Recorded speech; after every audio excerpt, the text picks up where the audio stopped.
Sri Vasudevanand Saraswati, Chapter 13, Adi Shankar and the Works of Sri Vasudevanand.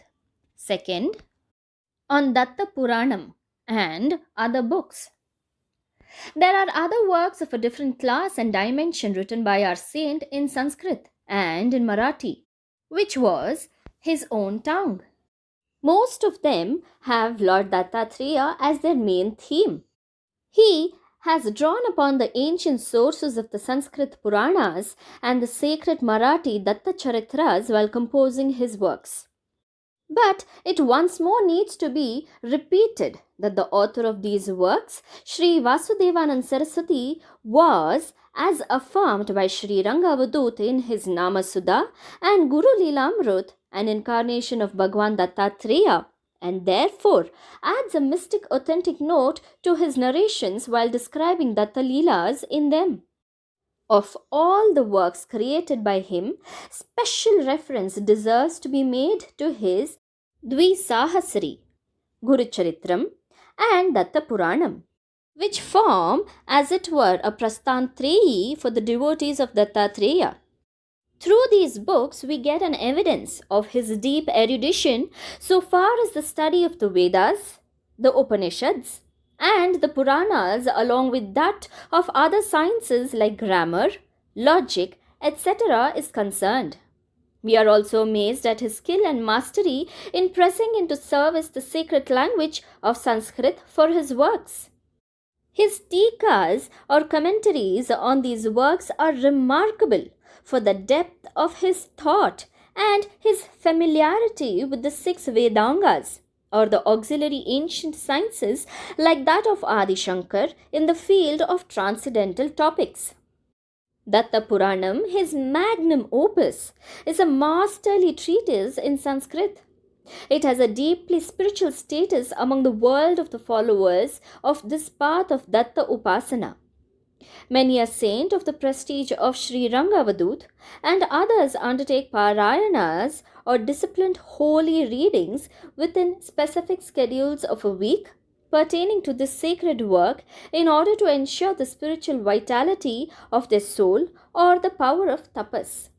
Scholars have compared this work with the Rigvedic eminence because of its methodical plan and treatment of various topics which also constitute the ingredients of a regular Puran or epic in the technical sense.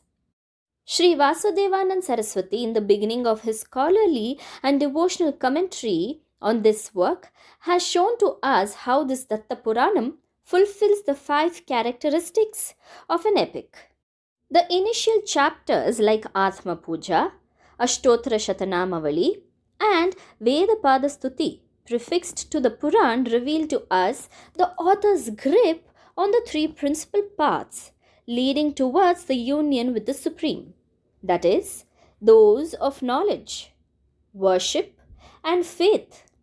The supreme reality for him is of course present in the form of Bhagwan Dattatreya.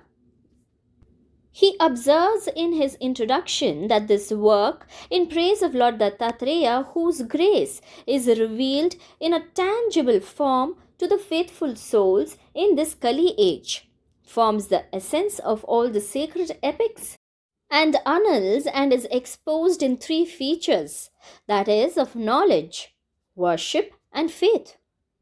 It is the faith of our saint that Lord Dattatreya is the ultimate principle that ensures final redemption for us all in this age.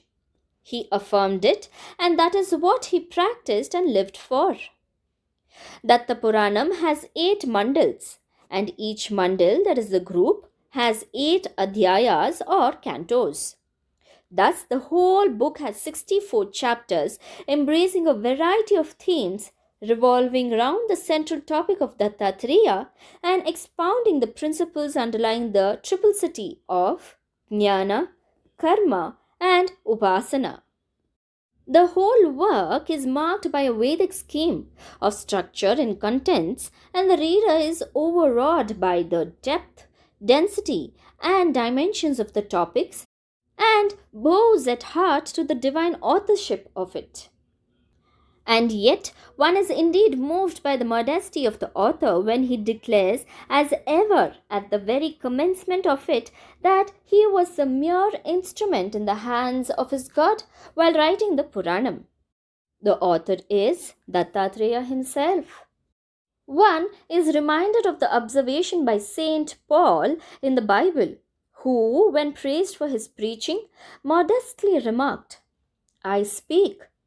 Not I, but the Christ within me speaks." Mark the words of Vasudevanand also. Verily, this commentary is dictated by Lord Dattatreya himself, who only elected Vasudevanand Saraswati the mode of writing, just an instrument for it. He also records here that the work was, of course, inspired by the persistent requests of the devotees of Lord during his stay at Siddhashram on the banks of Saraswati. Dattapuranam, as observed by us, is his magnum opus. Who touches the work, touches the heart of the author, and through it comes to enjoy the contact of the eternal. Dvi-Sahasri, like Dattapuranam, is also a work of note dedicated to the prayer and contemplation of Lord Dattatreya. An interesting supernormal event serves as a background to the creation and title of this work. It is said that his first script of this work had been prepared 15 years ago while he stayed at Managaon. Later, when he was on his journey in one of his Chaturmas in Saurashtra, he was inspired to recast the whole work. He, however, had left the original at Managaon and so relied on his memory, which proved unfailing and accurate even after an interval of 15 years. The recast, totaling actually to 1,000 verses, was finished and the work was off his hands in his opinion. To his great amazement, the unfailing voice within, which had been his guide in all his acts, so far whispered to him, and the words thus came to an end. The composition of 2,000 verses were inscribed by him automatically at the end of the work, and he soon realized the meaning of the inscription. He was even shocked at the revelation and wondered how to reconcile the inner divine calculation by Lord with his actual performance. But soon the Lord within guided him and helped him out of his baffled state of mind in a strange way. He immediately remembered that in ancient scriptures, even the parenthetical clauses ending in uvacha prefixed to the running verses were sometimes given the status of verses and were reckoned as part of the total number. He started now recounting his verses that way and discovered that the calculation was correct to the total of 2,000 verses by adding up uvacha clauses. Thus, it really came to be a Dvi-Sahasri as expressed by the title. Such supernatural experiences confirmed his faith that the actor was Lord himself and he was only a nimitta matra, an instrument in his hands. Open any of his books. We find either in the prologue or the epilogue Vasudevanand modestly confessing that he was the mere amanuensis, a writer. The author was the unseen Lord who really dictated the work from within. Mark, for instance, his detailed record of his works given by him at the end of his Saptashati Guru Charitra in Marathi, which contains 700 OVs or verses condensing the sacred life of Sri Pada Sri Vallabh and Narsingha Saraswati, the two avatars of his beloved Dattatreya in the past. This book intelligently incorporates the 15 canto of the Gita, where each syllable of each of the verses of this canto is placed in the third position of his Marathi verses. The verses in Marathi reveal to us his innate humility and non-attachment, as expected by the Gita in all the acts of life. Na karta, hari karta. That is, not I the doer, but God is the doer. Lord Datta is the agent and the inspirer both. These phrases are repeated to affirm his implicit inner surrender to him with total abnegation of self. It is really difficult to take a detailed review of the works left to us by the saint of Himalayan erudition and ocean like depth of spirituality.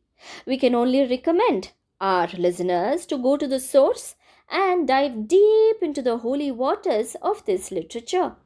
We are reminded of the words of Saint Jnaneshwar in his Jnaneshwari, who, while discoursing on the 11th canto of Vishwarupa Yoga, has beautifully observed in his inimitable Marathi verse.